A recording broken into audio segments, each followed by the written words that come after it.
Anita! You were poisoning me in my own house? Sis Grace, please forgive me. Emeka said it was the only way. You wanted me gone so you could take my property? Now get out! Both of you, get out of my house! I never thought the person handing me a glass of water could be the same person trying to put me in the ground.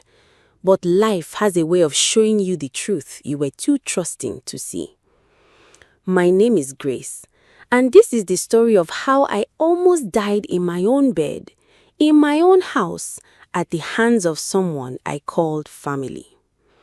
It started on a Tuesday morning in March. I had just come out of surgery. Nothing life-threatening, the doctor said. A fibroid removal. Routine. Clean. I was told I would be back on my feet within 3 to 4 weeks if I rested well and took my medication as prescribed. My husband, Emeka, drove me home from the hospital.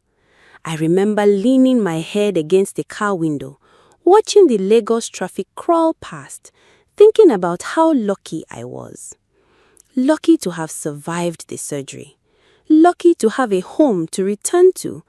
Lucky to have a husband who held my hand in the recovery room and whispered, "I'm not going anywhere." I believed him.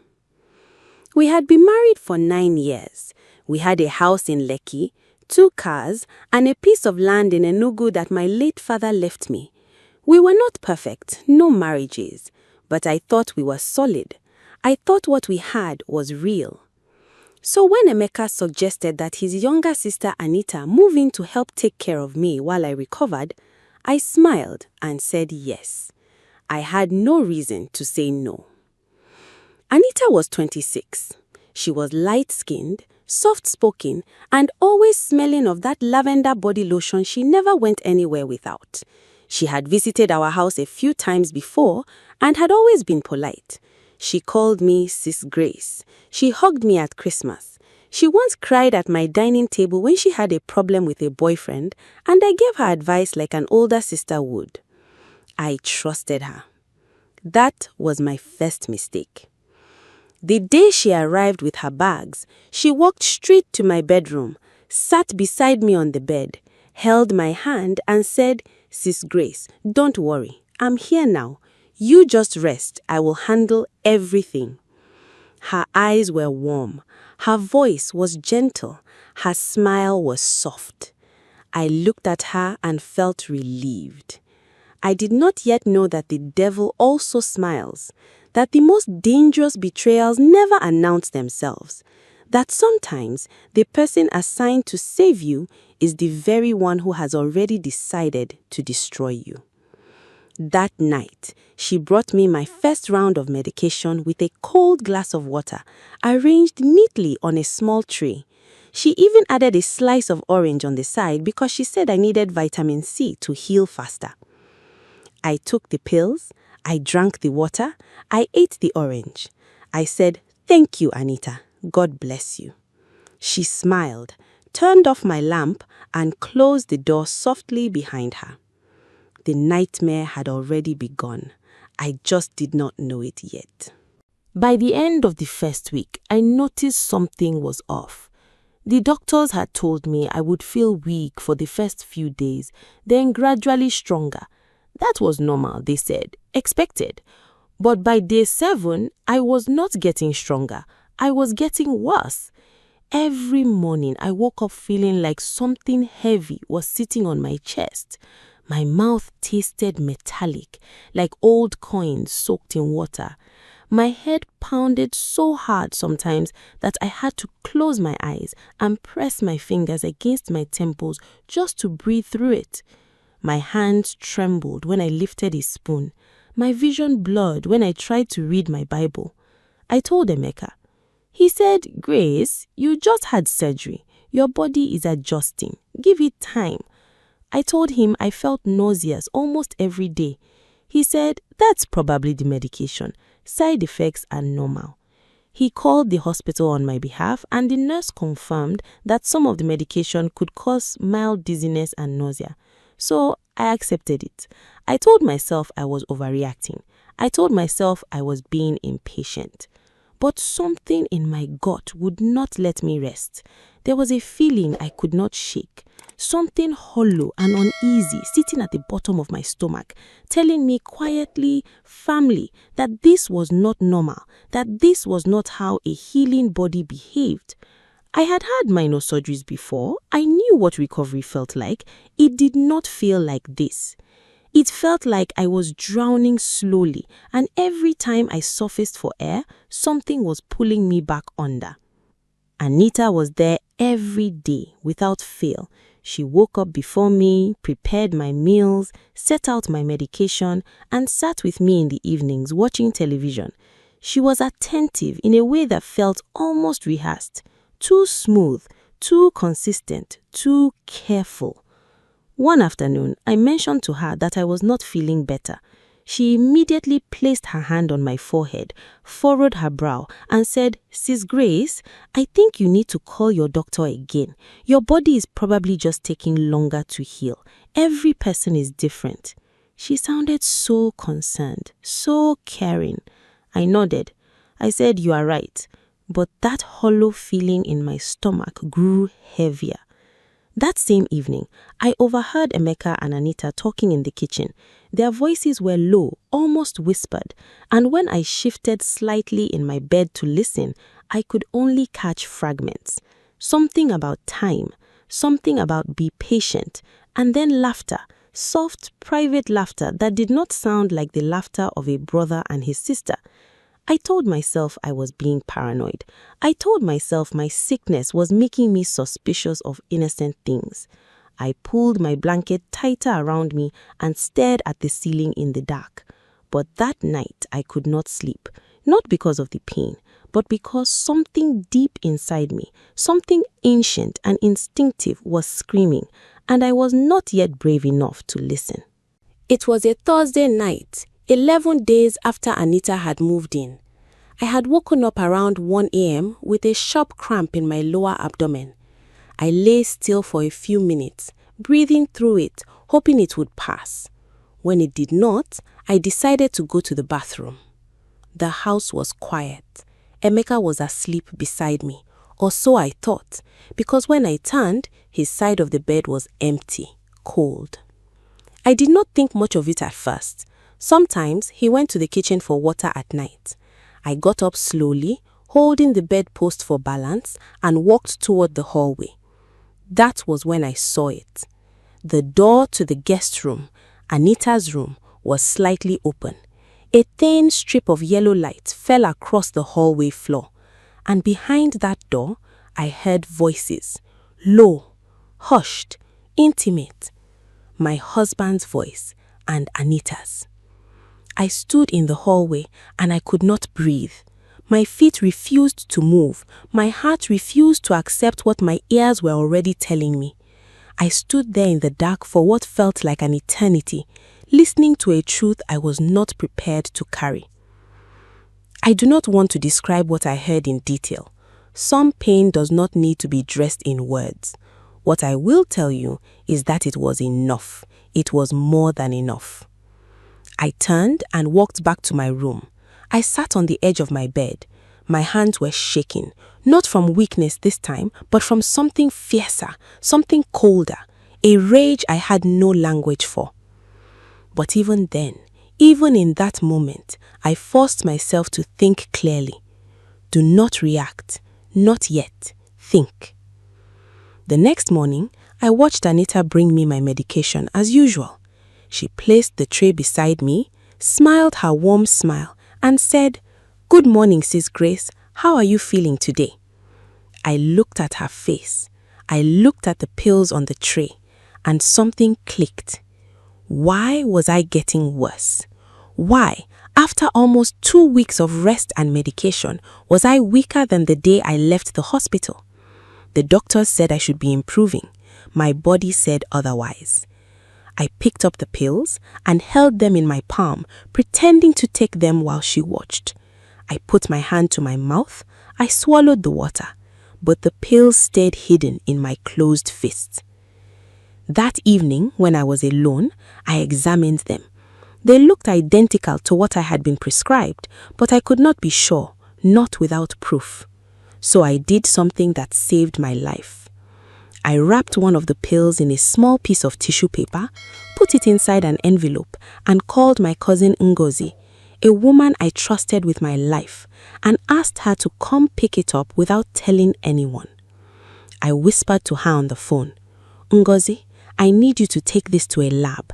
I need to know what is in it, please, and tell no one." Ngozi knew me well enough to hear the fear underneath my words. She did not ask questions. She came. She took the envelope. And now I had to wait. Those 3 days of waiting were the longest of my life. 3 days later, Ngozi called me.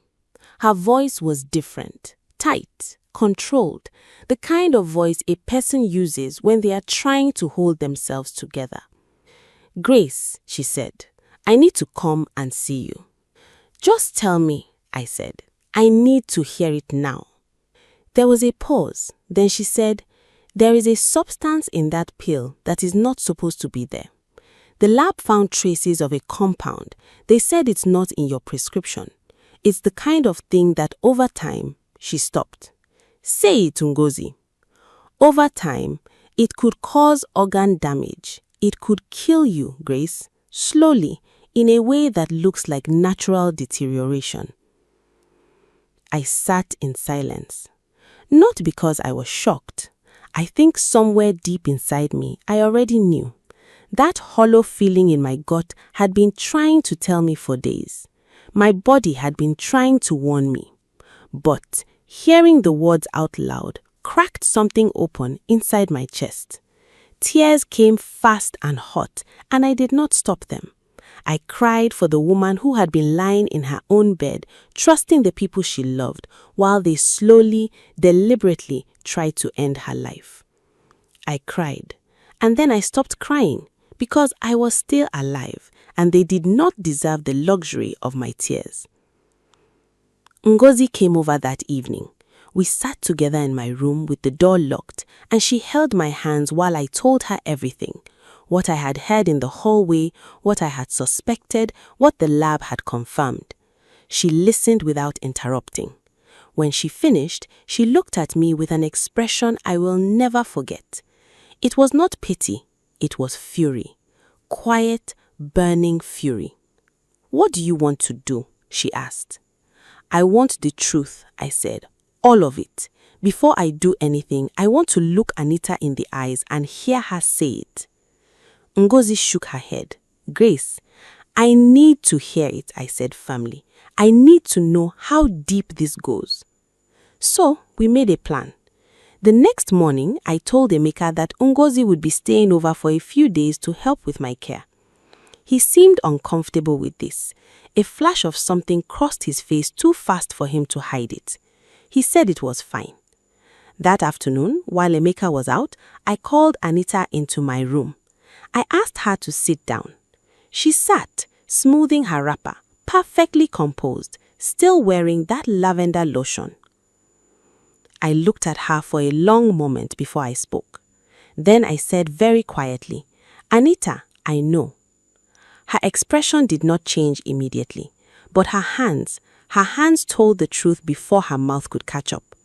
They tightened in her lap, just slightly, but I saw it. "Know what, Sis Grace?" she said, with a soft, confused smile. "I know what you have been putting in my medication. I know about you and my husband, and I know what the two of you planned." The smile fell from her face like a mask hitting the floor. The silence that filled that room was the loudest thing I have ever heard. Anita stared at me. I stared back, and for a moment, neither of us moved. Then she broke. Not dramatically, not with tears or screaming. She broke quietly, the way a dam cracks before the flood. A small shift in the face, a trembling in the jaw, and then everything collapsed. "How did you find out?" she whispered. "It doesn't matter," I said. "Tell me everything from the beginning." And she did. She told me that she and Emeka had been seeing each other for over 2 years, that it had started at a family gathering in Enugu when I was not there, that it had grown from something careless into something they had convinced themselves was real love. She told me that the plan to tamper with my medication had not come from her. It had been Emeka's idea. He had told her that if I died, the property my father left me in Enugu would pass to him as my husband, that they could sell it, move away, start fresh. He had researched what compound to use, he had purchased it, he had told Anita exactly what to do and how much to add each time she brought me my pills. As she spoke, I sat completely still. I did not cry, I did not shout. I felt something harden inside me. Not bitterness, but resolve. The kind of resolve that comes when a person understands fully what they have survived and decides with their whole soul that it will not be for nothing. When she finished, she looked at me with eyes that were wet but still calculating. "Grace, I am sorry," she said.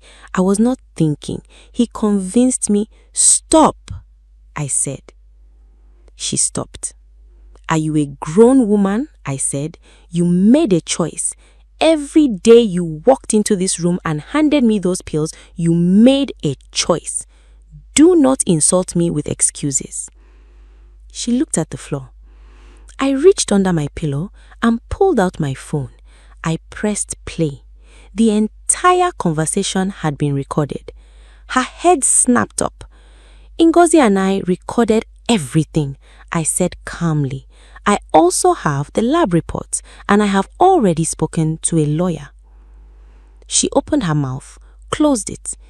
"You should leave this house now before Emeka gets back, because what happens next I cannot protect you from." She left within 20 minutes, taking nothing but her bag and her lavender lotion.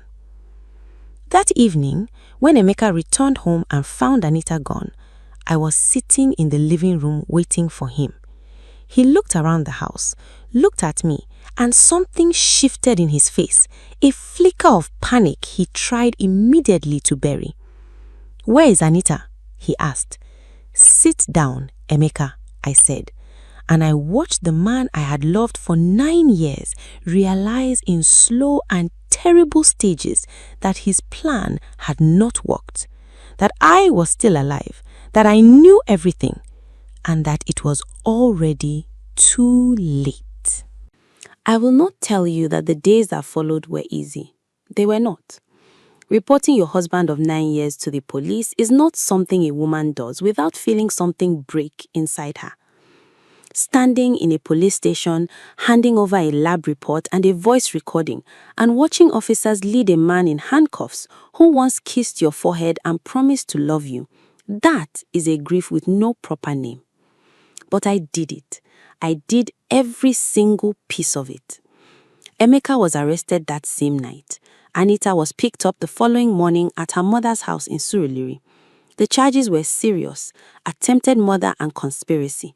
The lawyer Ngozi had connected me with ensured that nothing was swept under a rug. The family meeting that followed was something I could not have prepared for. Emeka's mother sat in my living room and wept. His older brother, a pastor, kept saying, "This cannot be true, this cannot be true," like a prayer. But the evidence did not argue. The lab report did not care about anyone's feelings. The recording played, and every word in Anita's voice confirmed what I had said. The room was silent in the way that only deep shame can silence people. Emeka's mother turned to me with swollen eyes. "Grace, please, he is my son." I looked at her. I felt no malice toward her. She had not known, but I also felt no obligation to comfort her. "Mama," I said gently, "your son tried to kill me for a piece of land. The courts will decide what happens to him. That is no longer in my hands." Both Emeka and Anita were prosecuted. They did not escape consequence. In a country where many crimes go unpunished, I made sure this one did not. I had evidence, I had a lawyer, and I had the kind of quiet, immovable determination that only a person who has survived a deliberate attempt on their life can carry. Emeka lost everything he thought he was gaining. The Enugu property remained mine, my father's name was on that land, and no court was going to hand it to a man who had tried to poison his wife for it. He lost his freedom for a time. He lost the respect of his family. He lost the life he had built on my back. Anita lost even more in the ways that matter quietly. She lost her family's trust, her reputation, and the relationship she had destroyed everything for. Emeka, facing prison time and ruin, turned on her quickly. There was no loyalty between them in the end. There never had been. There was only greed dressed in the language of love. And me, I recovered. Slowly, then fully. Once the poisoned pills were gone from my body and I was given the correct medication, I improved week by week. My strength came back. My appetite returned. I slept through the night without waking up in pain. But the real healing was deeper than the physical. I learned in those months that I was stronger than I knew, that my instincts had been right every time and I had silenced them out of love and trust and the desire not to cause trouble in a room where someone was planning my funeral. I learned that surviving a betrayal that deep does not make you bitter, it makes you wise. It strips away every illusion you were using to comfort yourself and leaves only what is true. And what was true was this. I was still here. I was alive, and I was free. I sold the Lekki house. I kept the Enugu land. I moved into a smaller apartment in Yaba, painted the walls yellow, planted tomatoes on the balcony, and started over. Some people told me to be angry. Some told me to be afraid to trust again. Some told me I should have stayed quiet and forgiven privately to preserve the family name. I did none of those things. I chose to live loudly, gratefully, and without apology. The lesson I carry from everything I went through is this. When your body is telling you something is wrong, listen. When your instincts knock, open the door. Do not silence your own voice to keep peace in a room where someone is planning your funeral. You owe yourself the truth. You owe yourself survival. And if someone has ever tried to dim your light, know this. A flame that survives the attempt to extinguish it does not burn softer afterward. It burns brighter.